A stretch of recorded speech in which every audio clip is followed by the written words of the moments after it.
இந்திய தலைமை தேர்தல் ஆணையரை பதவி நீக்கம் செய்யும் வழிமுறைகளை பார்க்க போகிறோம். இந்திய அரசியலமைப்பு சட்டம் 324(5)ல் தலைமை தேர்தல் ஆணையர் பதவி நீக்கம் பற்றி குறிப்பிடப்பட்டிருக்கு. அது மட்டும் இல்லாமல் உச்சநீதிமன்ற நீதிபதியை எப்படி பதவி நீக்கம் பண்ணுவோமோ அதே மாதிரி தான் தலைமை தேர்தல் ஆணையரை பதவி நீக்கம் பண்ணணும்.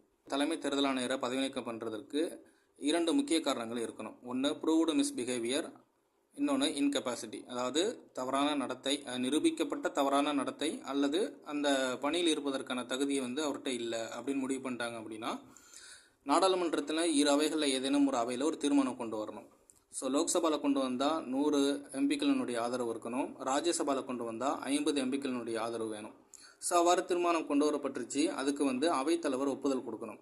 அதாவது லோக்சபாவில் கொண்டு வந்தால் ஸ்பீக்கரும், ராஜ்யசபாவில் கொண்டு வந்தால் வைஸ் பிரசிடெண்ட்டும், அதாவது மாநிலங்களவை தலைவரும் ஒப்புதல் கொடுக்கணும். அந்த ஒப்புதல் கொடுத்ததுக்கப்புறம் 3 நபர் அடங்கிய ஒரு குழு ஒன்று போடுவாங்க. அந்த குழுவில் supreme court judge, high court chief justice, அதுமாதிரி ஒரு எமினன்ட் பர்சன் இருப்பாங்க. இந்த 3 பேர் அடங்கிய குழு அந்த குற்றச்சாட்டை உறுதிப்படுத்திட்டாங்க அப்படின்னா கடைசியாக வாக்கெடுப்பு நடத்துவாங்க. அந்த வாக்கெடுப்பில் ஒவ்வொரு அவையிலும் சிறப்பு பெரும்பான்மை அடிப்படையில் தீர்மானம் நிறைவேற்றப்படணும். அப்படி தீர்மானம் நிறைவேற்றிட்டாங்க அப்படின்னா குடியரசுத் தலைவர் கடைசி ஒப்புதல் கொடுப்பாரு. அந்த ஒப்புதலின் அடிப்படையில் தலைமை தேர்தல் ஆணையர் பதவி நீக்கம் செய்யப்படுவார்.